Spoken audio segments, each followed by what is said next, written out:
Hi everyone! Ito na yung ating finished product ng ating atsara. So sinalin ko na siya sa Tupperware for the meantime kasi hindi pa dumarating yung mga bottle na aking in-order. So iyan ang ating finished product. I have two Tupperware na nagawa. So ito hinarvest ko siya dito sa gilid ng aking bahay.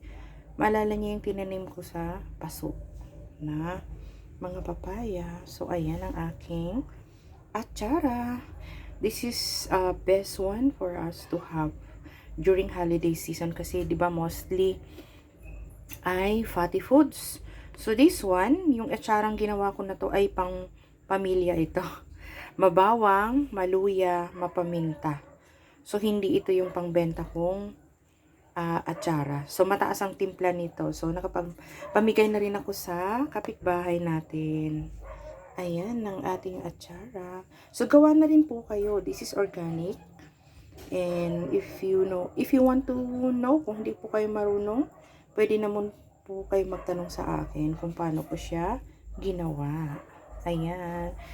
So, gawa na tayo. Be healthy every day.